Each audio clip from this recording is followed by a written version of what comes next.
Hey everybody, Sinister Lex here, and today we're talking about unique entry points. What is it, why you need one, how it's going to help you get hired on Upwork. If you're an entrepreneur, if you're someone who's been doing this a little while, floating around the entrepreneurial circles, reading the entrepreneurial books, you've probably heard of a unique selling point. It's a selling point that makes you stand out, something that is unique about you and your business, and all that shit. Unique entry points on Upwork are kind of the same. Their purpose being to get you noticed on Upwork, to get you in the door, get that foot in the door so that you can get the interview and ultimately get hired. So your unique entry point, what is it? How do you discover this for yourself? Your unique entry point is going to be something that sets you apart, something that triggers this little thing inside your client's mind that says, this guy or this girl, I want to know more about them. I want to know more about you. I want to ask you questions. I want to find out more because it seems, based on your proposal, that you may be the person who can help me out. A couple ways that your unique entry point can come into play. It could be the way you design your proposal, so designing it in a way that speaks to your specific client, knowing who your specific client is. I think that's probably one of the biggest measures. If you don't know who your target client is, and if you're just applying to a bunch of random fucking people, then you're not going to have a unique entry point because you're just one of many. You're just a dot in a field of dots, and there's nothing to make you stand out. For that reason, you're not going to get hired. So you need to know who you serve, who you help. For me, I serve no one. I help people. I don't serve anyone. Just make that clear. You shouldn't serve anyone either. You should be helping them. Someone who can help them solve a problem, like a contractor, not a servant. You are not a servant. You are a helper. And you get paid for what you do. You're a professional. Being a professional means having a target audience, having an ideal client, knowing who you want to work with, what industry they're in, and being able to solve a specific problem for those people. It does not come from being a generalist, being a jack of many trades. You have to know your people and be able to help those people. Your unique entry point then comes down to your proposal. What's inside it? How does it look? Is it the link that makes sense for your clients? Is it focusing on them and their problems? And are you using exact specific language that they want to hear? One thing I haven't talked too much about with my proposals, and whenever I get clients that makes me stand out from everybody else, is that I use very specific language. I use the exact words and phrases that my clients are already using and or thinking. These are the words that are going on, twisting and turning deep inside their mind. Or maybe they're screaming those words out. Holy shit, I fucking hate doing emails. I don't have time for this shit. Or, I hate these damn chords. They make me so freaking mad. They're always up in my face. That specific words and language that's coming from anger, coming from frustration, coming from pains, deep-seated issues that the client has with a specific something. And if you are the person who solves that specific something and you can describe it or ask questions about it just in those exact same words and phrases I just used, if I'm your ideal client, then I'm going to notice you. I'm going to say, this guy knows what I'm thinking. What the hell?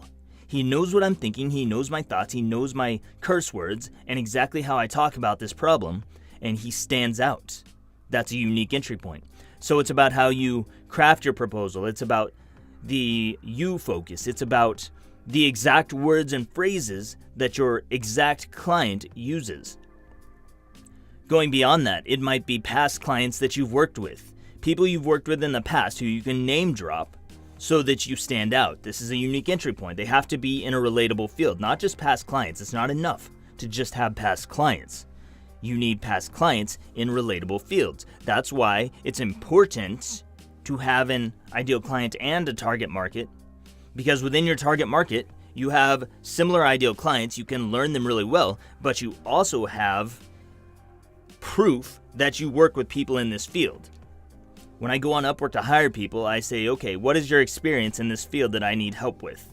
And if they say, I've worked with this guy, this guy, this guy, this guy, this guy, and this guy in that field, I'm going to be like, you're the one. I know because you're an expert. You only have one type of people you work with. That's who I want. If you say, well, I worked with Joe from this pizza shop and I worked with this guy from a law office and they both needed this kind of writing, and I'm like, no, get the hell out of here. Get out of my face. You're no expert. You're full of shit. Because in this day and age, an expert, a professional, a true professional is niched down, has a target audience, knows who they help, the kind of people they can help. They know specifically who they work with. And for that reason is why I have triple websites within my niche. That's why all of my clients are in one niche. That's why anytime I apply to a gig, I get hired. I get the interview and get hired because I ask the right questions. I make it you focused. I make my proposal interesting. I show that I've worked within the industry. I name drop past clients. I use my website examples and pitch those out there. Like here, I also have these websites where you can see more of my work that are within your field. And I use the exact words and phrases that they're using to describe their own problems. How do I know those words and phrases? Because I've researched and I've figured those things out. Like I've been working with these clients. I only have one audience. They all think pretty much the same. And therefore, I can describe their problem exactly how they describe it because that's how my last client described it. Makes sense? It does to me. It should to you. And when you do this, you are the person who can send a proposal, cut through the other 50 proposals out there, get on an interview, get on a call, get hired at the rates you want. That's all I wanted to talk about today. I want you to think about it. Drop this down below. Your whatever your questions are regarding this unique entry point. I would like it if you want to drop your unique entry point down below. We'll talk about it in the comments, or you can swing by the Facebook group and we can talk about this there. Whatever you think your unique entry point is, drop it down below. Let's chat about it. If maybe it sucks, maybe you are like way off base with your unique entry point. Maybe you think your unique entry point is that you sold 23 hot dogs in a 15-minute time span and you're applying to a copywriting gig for some sales page. I don't know, whatever it is. Maybe you're way off base, but maybe you're not. Let's talk about it. Let's see how we can improve it. Put it down below in the comments if you want, and I will give you my thoughts. Other people will probably chime in as well because everybody has an opinion. I'm Sinister Lex, wishing you a happy Saturday. Thank you so much for watching.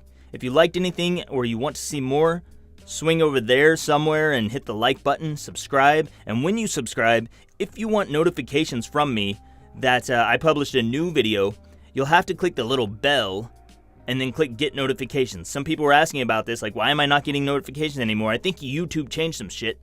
So now they want you to click that little bell. I think it's maybe under the video, maybe it's off to the side, depending on what page of YouTube you're finding me through.